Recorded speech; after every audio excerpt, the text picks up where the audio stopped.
വീഡിയോയിലേക്ക് എല്ലാവർക്കും സ്വാഗതം. അപ്പോൾ ടൊവിനോ ചായൻ്റെ ഒരു 100 കോടി ക്ലബിലേക്ക് ഒരു പടം വരുന്നു.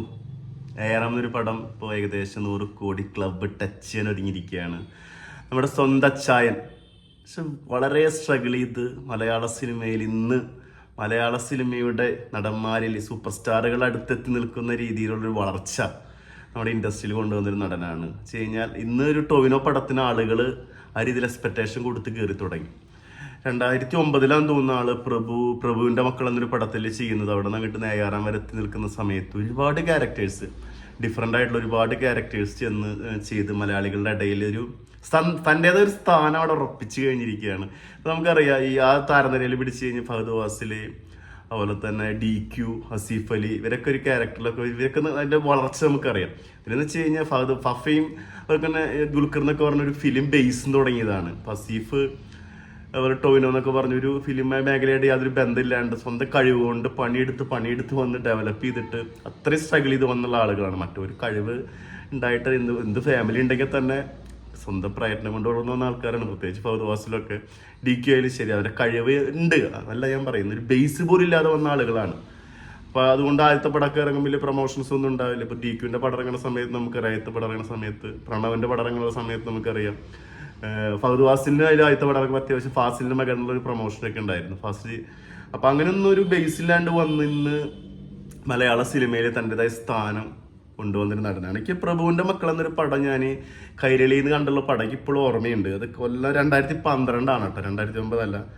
അപ്പം അതിലൊരു ചെറിയ റോളുള്ള ആൾക്ക് ഭയങ്കര ഒരു ഇഷ്ടപ്പെട്ടൊരു പടമായിരുന്നത്. ആ അന്ധവിശ്വാസം കാര്യങ്ങൾക്കൊക്കെ എതിരെയുള്ള ഒരു ഭയങ്കര രസം പിടിച്ചൊരു പടമായിരുന്നു ആ പടം. അന്തിക്കാടുള്ള ആ ചേട്ടൻ പേരെന്താ, സജീവൻ അന്തിക്കാടാണ് ഈ പടം ചെയ്തിട്ടുള്ളത്. പിന്നെ ABCDയിൽ ആ ചെറിയൊരു ക്യാരക്ടർ MLA പുത്രൻ, MLA തന്നെയാണെന്ന് തോന്നുന്നല്ലേ, ഓർമ്മയില്ല.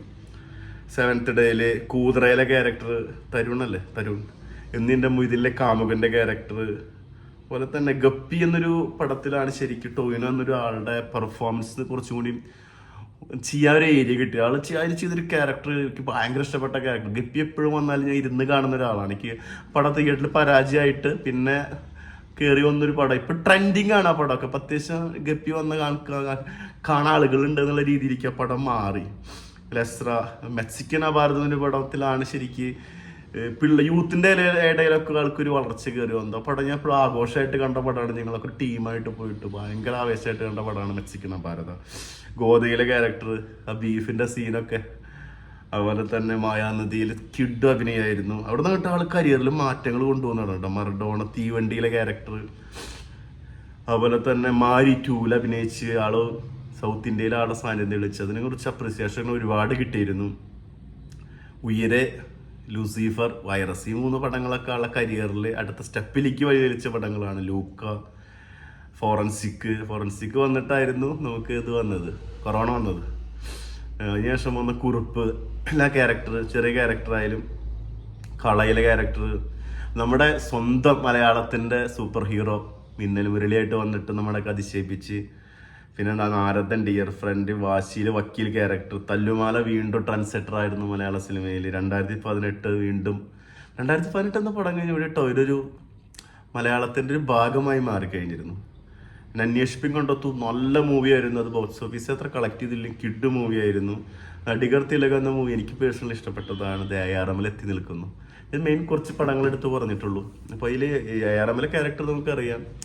ആ 3 ക്യാരക്ടർ പിടിച്ച് ചെയ്തിട്ടുള്ള ജിതിൻ ലാൽ സംവിധാനം ചെയ്ത പടമാണ്. ഒരു പുതുമുഖ സംവിധായകൻ്റെ പടത്തിൽ ആൾക്ക് കിട്ടിയുള്ള ക്യാരക്ടർ, ആ 3 ക്യാരക്ടർ ആൾ ചെയ്തു വെച്ചിട്ടുള്ളത് ഇന്നത്തെ നമുക്ക് ചിന്തിക്കാൻ പറ്റാത്ത രീതിയിലാണ് ആൾ ചെയ്തു വെച്ചിട്ടുള്ളത്.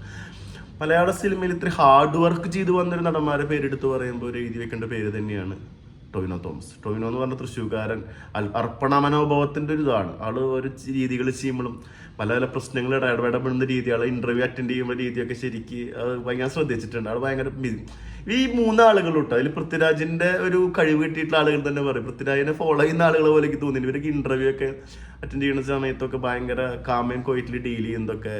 പിന്നെ പേഴ്സണലി രാജു എന്ന വ്യക്തി ഇവർ ഇഷ്ടപ്പെടുന്ന ആളാണ്, ഒരുപാട് ഇന്റർവ്യൂലൊക്കെ പറഞ്ഞിട്ടുണ്ട്. അപ്പോൾ ഈ ടൊവിനോന്റെ വളർച്ച നമ്മൾ എന്തായാലും നോക്കി കാണുകയാണ്. മലയാള സിനിമയിൽ ഒരു 100 കോടി ക്ലബിൽ പല സൂപ്പർ സ്റ്റാറുകൾക്കും എത്താൻ പറ്റാത്ത രീതിയിൽ ഒരു വലിയൊരു സംഭവം 100 കോടി എന്നൊക്കെ പറഞ്ഞാൽ മലയാള സിനിമയിൽ വലിയ സംഭവമാണ്. അത് എത്തിപ്പിടിക്കാൻ പറ്റിയെന്ന് വെച്ച് കഴിഞ്ഞാൽ അത് വലിയൊരു സംഭവം. മഞ്ഞുമൽ ബോയ്സിന് ശേഷം വീണ്ടും ഒരു 100 കോടി നമ്മുടെ മലയാള ഇൻഡസ്ട്രിയിൽ പിറക്കുന്നു. അപ്പോൾ എന്തായാലും പ്രേമലു കയറിയിരുന്നല്ലേ? ഓക്കെ, അപ്പോൾ എന്തായാലും വലിയൊരു സംഭവമാണിത്. അപ്പോൾ ടൊവിനോ തോമസിന് ഇനി ഒരുപാട് നല്ല പടങ്ങൾ കിട്ടട്ടെ, ഒരുപാട് മുന്നോട്ട് പോകട്ടെ, ഒരുപാട് സൗത്ത് ഇന്ത്യയിലും എല്ലാ രീതിയിലൊക്കെ ഒരുപാട് പടങ്ങൾ കിട്ടട്ടെ. പ്രത്യേകിച്ച് മിന്നൽ മുരളി എന്ന് പറഞ്ഞ പടമൊക്കെ ഒരുപാട് ആളുകൾ വാച്ച് ചെയ്ത പടം. ലോക സിനിമയിൽ തന്നെ വലിയൊരു സംസാര വിഷയ ഒരു സബ്ജക്റ്റും കൂടിയായിരുന്നു കേട്ടോ ആ പടമൊക്കെ. ശരിക്കും തിയേറ്ററിൽ നമുക്ക് എക്സ്പീരിയൻസ് ചെയ്യാൻ പറ്റാത്ത പടങ്ങളാണ്. ഞാൻ തിയേറ്ററിലേക്ക് എക്സ്പീരിയൻസ് ചെയ്യാണ്ട് ഈ കാലഘട്ടത്തിൽ മിസ് ചെയ്യുന്ന 2-3 പടങ്ങളുണ്ട്. അതിലൊരു പടമാണ് മിന്നൽ മുരളി, ദൃശ്യം 2 ഒക്കെ. അപ്പോൾ നമുക്ക് ടൊവിനോയുടെ ഒരുപാട് നല്ല കഥാപാത്രങ്ങൾക്ക് വേണ്ടി വെയിറ്റ് ചെയ്യും. ഇനി ഒരുപാട് നല്ല കഥാപാത്രങ്ങൾ സെലക്ട് ചെയ്യാൻ പറ്റട്ടെ. All the best Tovino Thomas. Okay, video ഇഷ്ടപ്പെട്ട എല്ലാവരും ലൈക്ക്, ഷെയർ ഒക്കെ ചെയ്യുക, സപ്പോർട്ട് ചെയ്യുക.